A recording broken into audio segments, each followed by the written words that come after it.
Welcome back, guys. Thanks for tuning in again to Wild Nightz. I'm your host, Trey Getling. Today, I've got an amazing guest with me.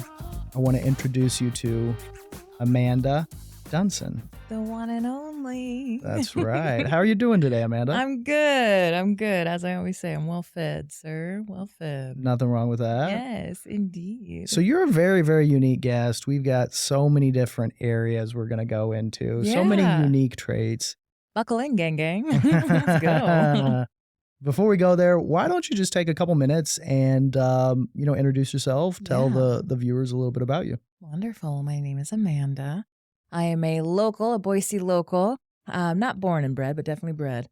As far as, I've been here since I was a kid. So I've earned my right to call myself an Idahoan, no longer a Californian. Sorry, fam.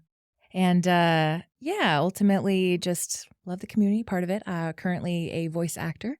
So I do a lot of, different types of audio erotica, commercials, things like that, narration, and a lot of meditation. And of course, my own podcast is my own little hobby as well, which is kind of how we got synced up. So that's what I do kind of Monday through Friday, hanging out on the weekends. I like to have my own wild nights out. So this seemed rather serendipitous. Yeah. So I was like, oh, fucking course I'm coming on here. You can hear more ways than one.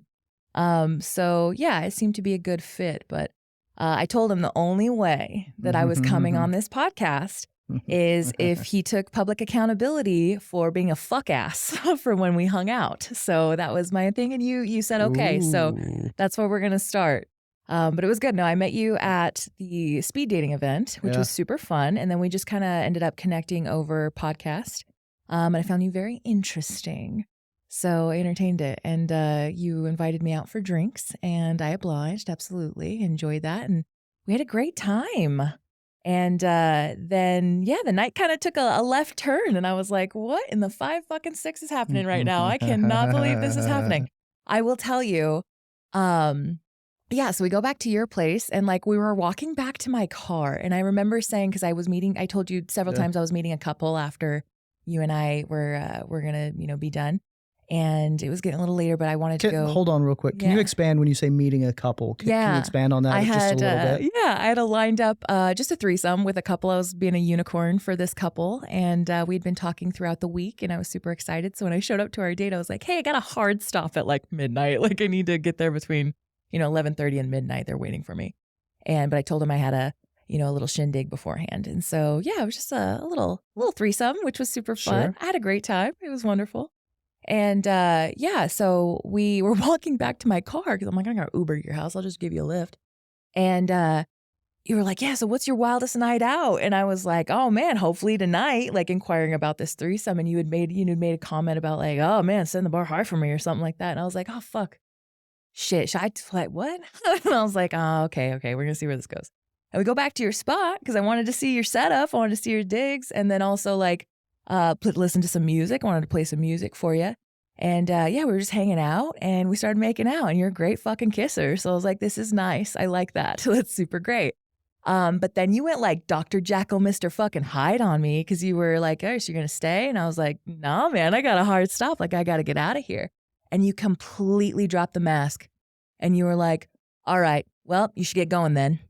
And I was like, the fuck? Like, I was like, that hasn't happened to me since I was in my fucking 20s. And I was so taken aback, but I did, in fact, have to get going. Yeah. So I was like, honestly, I'm not gonna humiliate you right now. I'm not going to make a stand for it. I'm going to put my heels back on and I'm going to go ahead and get to stepping because I got to get going. I'm actually kind of late. And I was like, are you for real? And you were like, yep. And just completely cold turkey. We're on your phone. And I was like, all right, I'll walk my ass out then. It's fine. And I walked out. And like the moment I left, I have this group on Snapchat. It's all my girlfriends like from my life called Panda Fans. And I was like, fuck this guy. I was like, this is his name. This is where he lives. Don't fucking go out with him. Don't fucking talk to him. Like, yeah, dude, I put you on fucking blast. You don't do that. And I was like, I was appalled because you were such a perfect gentleman all the way through the evening. And then the moment I was like, no, I'm not going to fuck you.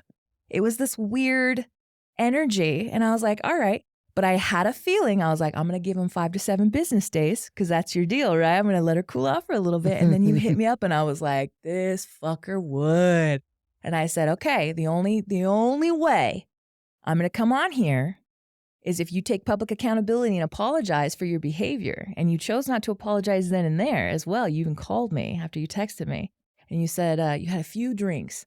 You had like 5 and I had 2 because I was counting. Absolutely. And I was wondering what the fuck was up with that. Like, what is that? I hope that's not you. Ooh. Yeah.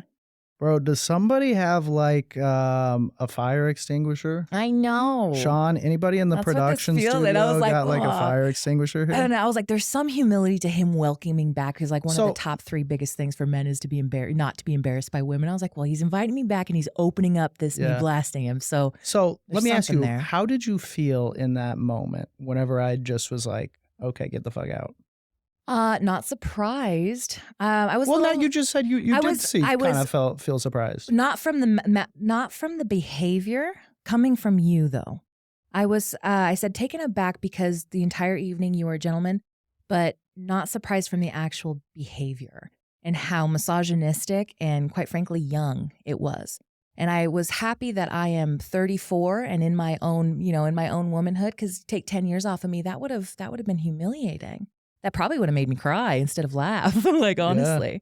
Yeah. But then I was like, nah, probably gonna roast this fool later though. Like, well, you got your chance. Yeah. So tell me, like in the Panda group, what was that conversation? Ew. And honestly, like, are you still gonna go on his podcast? And I was like, no. And then when you hit back and you agreed to it, I blasted it back in Panda fans, and I was like, guess who agreed to have me on his podcast? Yeah. That asshole. Yeah. And so, yeah, just still waiting on that, seeing where we're at. Yeah. But I wanted to talk to you about it. Yeah, no, I think it was an interesting night. I'll give my perspective on the situation. Sure. 2 things. I was drunk and it was midnight. And I guess a third thing, I was trying to smash. So when I got on my phone, I had to start working the phones because it was late. Yeah. So does that justify the behavior? To be fair, I'm getting to it because I know what you're looking for. Yeah. I know exactly what you're looking for. Ultimately, anytime I have an interaction with anybody, whether it's a podcast guest, somebody I'm going out with, anybody that I deal with, I don't want to make them feel bad. Mm-hmm. So if you came out of that feeling bad, I'm sorry. Now, it sounds like you were more pissed off than like bad or like sad. Yeah. But either way, I don't want any type of negative emotion for sure to be attached to me. So I'm sorry you felt any type of way that was not good. But from my perspective, A, it was impulsive because I was drunk. There was no kind of like rationality. And B, it was like it was Friday night and I had to start working the phones if this wasn't going to work out. So again, I'm sorry if you felt any type of way that was not good about the situation. Okay. Are we good? I mean, we're good because I'm here, aren't I? Absolutely. And we're going to move forward and like nothing's going to physically happen between us moving forward. So I'm good there as far as my boundary. But I think it's interesting, even in and of itself, the apology. I'm sorry for how you feel, not for my behavior. No, I'm sorry for how I made you feel. Exactly. Not for your behavior. Your behavior was disgusting. Do you see how it was? Well, okay, what would have been a more appropriate response? For at any point in time, if I withdraw my permission, you're O-fucking-K with it. Because at any point in time, you were not okay with it. You were very perturbed. You were not happy, and you saw myself out. To be a gentleman is to understand that at any point in time you're with a woman, at any point in time, you could be 7 inches inside her, my guy. She changes her mind. 7.5. Oh, right. 5, 6.5, he says.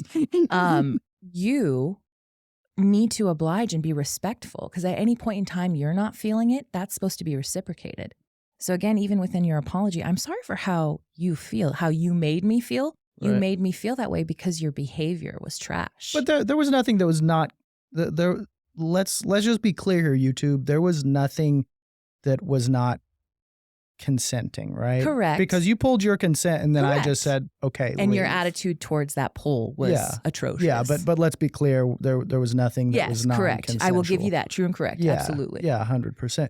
But look, ultimately, I look at it as we had 2 different things we were looking for. Yeah. And when we both kind of went through the discovery process and we were like, oh, this does not align, then it was just like, okay, let's just cut it right now. Yeah. And maybe it was a rude way to do it. Yeah. Could- Well, it I was could have- misogynistic and quite a big I mean, turn off. It Sure. wasn't attractive. Sure. And my fear is, because we're going to move on here soon, I won't beat a dead Sure. horse, right? Especially if we're not going to truly get to the understanding is, if this is to happen again with another woman, I hope that you understand that that behavior is unacceptable and to not do that again. Instead of apologizing for how you make her feel, change the behavior so you don't make women feel that way. And I promise you, if you would have been like, oh, I completely understand. You want me to walk you out? And you were a gentleman, I bet your ass I would have came back the next day and sucked the color off your dick. I promise you that. I'd been like, this guy was amazing. Like, he was so funny all night. We have a podcast in common. And we would have done we would have had a great time. Yeah. But you chose, and not saying that like that's the payoff here, but I would have been even more attracted to you because I was very attracted to you. And I was like, oh gosh, like, you have a lot in common here. This guy's got style. He's great. And that one thing was so off-putting. It made me feel like I wouldn't recommend you to my friends. I wouldn't, you know what I mean? Well, you actively disrecommended me. Indeed. Yeah, that's interesting. Deserved. Yeah. And so now you got a lot of making up to do in order to just be par for the course to have drinks with me again. But here I am at your podcast because, again, you agreed. You are a very omniscient and forgiving person. Yeah, so I've been told. But yeah, and I wanted to see this because I think, honestly, where you're after and your mission here, I fucking love it. I think this is great. And I wish you all the luck, absolutely. But change the behavior because you're going to encounter a lot more women and they don't deserve that behavior. We're trying to actively break that in this generation and the next, but we're not going to tolerate it anymore. Interesting. Well, I really appreciate you coming on. Yeah. And we've kind of worked through the grievances and thanks for the forgiveness. You're awesome. Yeah. Man. To the half-ass apology, I'll take it. Okay. Change the behavior. Yes. Okay. So let's go ahead and let's get into it. Indeed. So you guys kind of have a little bit of a background on Amanda now and how unique and awesome she is. Before we get into your wildest night story, I'd like to kind of get into one area that we talked about off camera. Yes. Would you tell the viewers a little bit about your sexuality? Sure, yes. I am a bisexual, ethical, non-monogamous female. And I think we talked a little bit too when we were out for drinks too, as far as what ethical non-monogamy is and all the things. Currently single.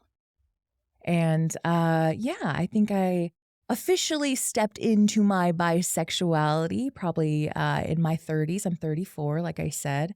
So it was early 30s for me, going through a lot of shit in my relationship with my kid's father. And I was like, oh my God, I'm gay. Like I've always loved women. I've just never really explored. I've explored it. I've toe dipped, never head dive. And I really started doing that. And quite frankly, I would say 33 and 34 have been some of the best years physically and sexually for me. Yeah. Overall. But yeah, and then ethical non-monogamy we talked about. So you have monogamy, which is the practice, specifically the practice of one partner. And you guys are together. You stay within that partnership. You are committed to each other. You don't stray outside of that. Ethical non-monogamy, you typically have an anchor partner, somebody that you're with, but you sleep with other people, whether it is with sleeping with other people independently or dating other people independently or together. Together is typically more of a swinger vibe, but ethical non-monogamy means, you guys can date, go forth and conquer other people, but you still come back to base. Essentially, you have your anchor. So you're really, you have a really good understanding of ethical non-monogamy, it sounds like. I was in it for a little bit with my kid's father, before we broke up. So for me, I think one of the coolest episodes and something that I think Boise could really benefit from having a better understanding of is monogamy versus ethical monogamy. Yeah.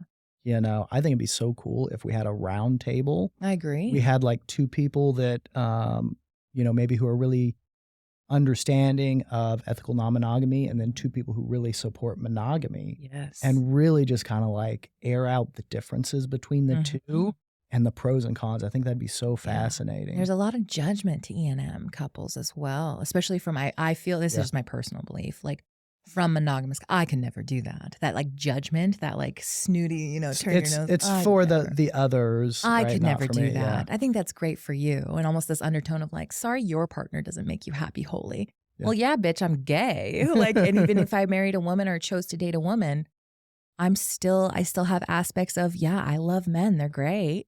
And sometimes I just want to entertain a man versus a woman. So I think that would be a great roundtable. Yeah, absolutely. Consider. Well, we've kind of we've reached the most unique point of the show. Wild Nights Out. Yeah, why don't you go ahead and just kind of set the scene of your wildest night out, Amanda? Wildest. See, that's the thing too. I was even thinking like for the last few days, my shower thoughts. What wildest? Because I've had a lot of wild nights, and I will continue to have them, which I'm excited for. I love a good, fun, safe, respectable wild night out. And immediately, we even talked about this too before the mics were on, as far as my brain immediately went to a sexual experience versus just getting rowdy with my friends, right? Yeah. Well, I think that drives more engagement too. Absolutely. I mean, I think that's what people care about, you know? Mm-hmm. And a lot of people tune in, and I think a lot of my friends too will always ask me like, oh, what's new? What's new, Panda? Any new experiences? And I usually will Snapchat as I'm going to. So like that night, I had taken several snaps of you and submitted it to Panda fans. And I was even like, that's the crazy part that gets me is like, I had filmed you at the bar and I was like, how cute is this guy? Like, then you had to heed your words. And I'd be like, and then I was like, look at this guy's shoe collection. Like, how cute. You like shoes. You must have been so subtle because I never even caught that. Yeah. I know. Bitches be sneaky. And then you did that and I was like, scratch all of that? No. And he lives in this apartment. Fuck this him. guy. Yeah, cut him. And so, but yeah, I was thinking of my wildest night out. And I truly do think like, I really do love that story. That one that I told you, you know, because you were like off the cuff real fast before, you know, when we were blind dating. You were like, what's one of your wildest nights out? And it's my knee jerk because one, I don't think I've ever told it on air on my podcast. Yeah. I've told quite a few others. So if you want to listen to those, you can go. But hey, plug your podcast. Yeah, no, it's called Real Talk Sundays. I do it with my best friend, Miss Val. It's exclusively on Spotify. We got a couple episodes on YouTube. Not as smooth as this show, I'll tell you what. This is a vibe. But we've been around for about a year and a half. And so yeah, you gotta sort through it and be careful. It is explicit, so don't be listening to my podcast with your kids around or your mom around, or your dad around. But yeah, give it a listen. I have quite a lot of my threesome ones are on there, you know. Sure. And you didn't ruin my night. I went and I had a great fucking night. That's so good. I was like, I was just driving. I was like, what the fuck? Like unique night for sure. It was great. The guy was autistic, but she was a vibe. So it came together in more ways than one. But I would have to say, yeah, and it's a local one. Like I've had a lot of wild nights out. I used to travel. I was a traveling salesperson. I used to sling marketing and sales and for a direct mail company. So I traveled a lot. And I've met a lot of men and a lot of women and a lot of couples along my journey. But this one, I was like, you know what? Given the fact that it's Boise, it's local, I'm just going to stick with it because it's one of my favorite stories. And I've never put it on a frequency before. So I think we'll do that. But I would say take 10 years off of me. I was like 23, 24. And I had gotten out of divorce. I got married at 21, which don't do that. If you're listening and you're 21 and you're engaged and you're about to get married, don't fucking do it. Because you don't know who you are and your prefrontal cortex isn't even fully developed yet, bitch. So take a minute. But it ended, sad to say, which I'm glad it did. And I was just in a fuck men, I hate men, but I'm horny kind of mentality. Sure. It had been months. I'd moved in down to around BSU. And me and my friends went to Suds Tavern a lot, which is kind of like the local watering hole for cheap beers and, BSU goers. And I was within walking distance from there. And it was, I'd moved into this new spot and I was just really, I was pent up and I was ovulating. So I was like, I hate the fact that I want to go have a good time with a guy, but fuck guys. I was in this like real Burnham mentality. But I walked my happy ass down to Suds Tavern in a pair of booty shorts and I was like, I sat down at the bar and I've never, not one time, I don't even really have like booze in my fridge, off the clock, but I never drink alone and I never have like booze at my house. I'm always a social drinker. And that was like one of the first times and honestly one of the last that I was like, I'm going to drink. Yeah. I'm going to see what the fuck happens because I was just angry. And I go down there and of course they had specials. When I was drinking Southern Comfort. SoCo, baby. SoCo. Couple I think I got 2 back to back, was drinking those. I was sipping on something else and then had another shot and the bartender was like, rough night. And I was like, rough life, like eat a dick. And there was this really cute guy. Poor soul, his poor unfortunate soul. And I saw him across the bar And we had like been making eyes, you know, and I was like, him, like next victim in, you know. I was like, just chose him. He had this demeanor about him where I was like, yeah, he's not the kind. He was probably the same size as me, and at the time I was probably $180, so 6 foot, $180, and he looked about the same size, you know, and like for a guy, that's a decent sized man. Like it's a fairly sized man. But I was like, you know, if push came to shove, I could take him. Was kind of how I gauge a little bit. Like if I needed to put up a fight, I could. So he won't get mad if I hurt him. And so I remember just calling him over. I was like, hey, you know, head over. And he comes on over, sits next to me. And I was like, do you want a shot? You want a drink? And he's like, yeah. And I get him a double of whatever he did. I got a double of SoCo. We were drinking. We were probably at the bar for another half hour, 45 minutes. And so within probably 90 minutes, I've had quite a few, and yeah. I'm ready. And I asked him straight up, I was like, you want to get out of here? And he was like, yeah. I was like, where do you live from here? Do you think he didn't see that coming? No, absolutely not. And I was in it too. I was shoulders in, like my body, like breaking touch barrier first thing. Hi, how are you? What's your name? And like the sad part is I was trying so hard to remember his name. I was trying so hard. I kind of remember what he looks like, but that's not the first. Like, you know, I was like, but I can't for the life of me remember his name. And one of these days, I'm sure we'll run into each other, but if we haven't already. I was like, you want to get out of here? And he was like, yeah. And I was like, all right. How far do you live from here? And he was like, I live in the apartments like on the other side of the campus. And I was like, cool. Why don't I go get us a taxi? Because before Ubers. Why don't I go grab us a taxi? And y'all just pay this real fast. I made a flex because I was making a lot of money at the time, paid our fucking tab. And he was like, oh, okay. Grabbed his fucking hand. We pulled out. We got a taxi that was sitting right out there, paid for the $7 taxi to go to the other side of the campus. And he had a couple of roommates, I'm sure, but they weren't home. And we walk into his house. We go into his back room. And yeah, I put on a show, which was really great because I knew exactly what this poor man has like always envisioned. You know, you always have this like, I know what guys want, so I'm going to play into it. And so, yeah, I proceed. We go through the night and we're having, it's okay sex. Like he's an average guy. He's like average in every aspect, which I thought was really sweet.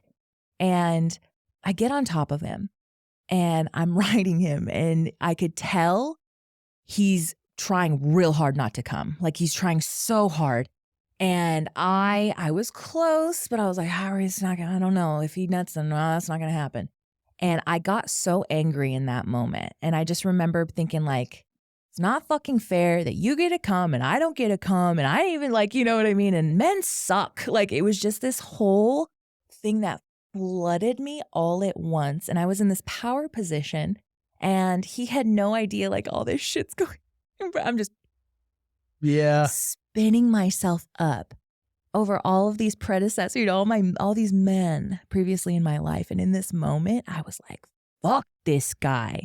Like, fuck this guy. And I see he's got that like think face on it. And I was like, oh my God, I think I'm going to come. And he was like, okay. And I'm like riding him and he's got his hands on my hips and he's like, oh, okay, yeah. Like, all right, yeah. And I was like, oh my God, I think I'm going to.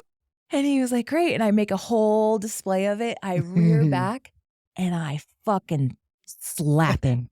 I slapped him so hard. And then I finished and he was like stunned. He was like, oh my God. And I was like, oh my God. You know, and he's like, oh, okay. Yeah. Like just this complete, like, what the fuck? And I actually came. I was a little one. It wasn't as big as I made it look, but it was a little one because it was like, honestly, it was weird. Yeah, but you know, the thing is, you set yourself up for the orgasm. Sure did. It was nothing he did. Yeah. That was totally on you because it was your whole mental state. Yeah. Oh, 100%. And the fact that you had gotten angry and then you slapped him and then you had the sex with the anger and the violence together. But you made that work. And it was almost this. It was kind of nothing that the average man did. Oh God, no! It was all. I mean, it's always going to be mental for women. That's the point of it, truly. And I normally don't. You know, I normally don't orgasm at all, especially with a stranger. But it was an interesting erotic, and like that withdraw, that power to be like, you don't get it, I do. But you know, the interesting thing is, you were mad at him. I mean, he was actively trying to hold back his nut. Yeah. Like he was doing the right thing. That's the nice thing to do. His foreplay was trash, but yeah, he was trying. But he was trying to hold back, and you were still mad that he was eventually going to get it, and you probably wouldn't. Which is like... But the ironic thing is, it was that anger that actually helped you get it. Mm-hmm. And it was interesting. And I haven't revisited that. I mean, there's been I think that's why wake-up sex is always so good. Yeah. Right? And so raw. But yeah, it was just this pent-up, oh my God, I slapped the shit. Look at these hands, bro. I got mitts. Like, I got coverage on this, and I fucking slapped him. Was it hard? I mean, it was a hard slap. I slapped him pretty good, yeah. And like, I'm an athlete, so it was a lot of wrist in it as well. And I just remember he like, oh my God, shook the shit out of him. He was just like, the fuck? But it was right in the middle. So he was like, oh, okay, yeah. All right, yeah. And it was like, I'm just going to write this out. He had a little handprint on his face. Aww. And I finish. He doesn't. I hopped off. I hopped right the fuck off. And I'm like sitting on the side of the bed. And I was just like, oh, that's great. And I start getting dressed. And he was like, are you fucking kidding me? And I was like, no, what? And he was like, you're a bitch. And I was like, sorry. I have to work in the morning. I gotta go. And it was like Saturday. It was like a Saturday night. I was like, I gotta work in the morning. I gotta go. And I just put on my shit and I fucking saw myself out. And I remember he was just on the bed like, what the fuck happened? What the fuck just happened? And I was like, later. And I just walk out and I'm walking down the street at like 2 o'clock. I mean, just like, do. Honestly, one of the most fun experiences I've ever had. And quite frankly, like his face is burned into like his top up is like burned into my brain, but like his eyes, and I do think I scared him a little bit. There was a little bit of fear there just because when he saw me like rear my head, like my hand back, I was like, I don't think he thinks I'm going to hit him. What an audacious asshole. Like, I was like, how does he think I'm not going to hit him? Your like, mind had played so many tricks on you. Hurt people, bro. Yeah. So I get up.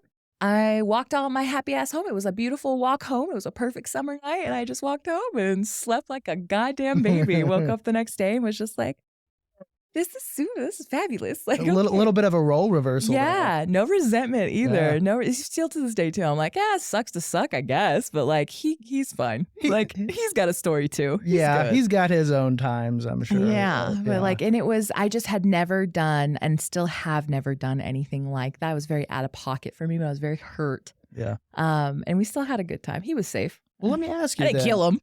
It sounds like a happy ending. Yeah. In more ways than one. Absolutely. Yeah. A good pun, right? It was great. So if you had to do it over again, would you still do that? Oh, if I had to do it over again like where I am today, like right now, or like. Let's just say you could take a time machine and go back to be 23, 24. Same exact situation. There's no butterfly effect. Everything is the exact same. And if you go to Suds and you start doing what you're going to do. Honestly. Would you do it again? For the plot. Yeah. I would. I maybe might not have hit him so hard. But I think I would have played it out, honestly, just because it's been a story in my arsenal for 10 years. And it's the storytelling value. I loved it. And I've never done anything. And I think it released a lot of what I was going through, And, truly, maybe I needed it. Maybe he did too. I don't know. Hopefully that guy is out somewhere today, just living his best life. And I'm like, I got a story for you guys. This one time, this fucking 6'2" ass bitch, like, just grabbed my hand. I can only imagine his version of the story. But I don't really hate to say it, but I think I'd do it again. Yeah. Honestly, I just wouldn't hit him so hard. Yeah. I hit him pretty hard. Well, it sounds like, that's a good story for both of you. Yeah. I liked it. Did you like it? I think you liked it. I think you liked it a little bit. There's some people that would pay for that. Well, I was going to say, that sounds like if you look at like a Playboy magazine from like 1998, that's the plot of the stories in the magazine. Yeah. You go to a bar, a woman picks you up, she pays your tab, she brings you back for violent sex. Now, maybe the finish is a little different. Right. Maybe both parties are happy.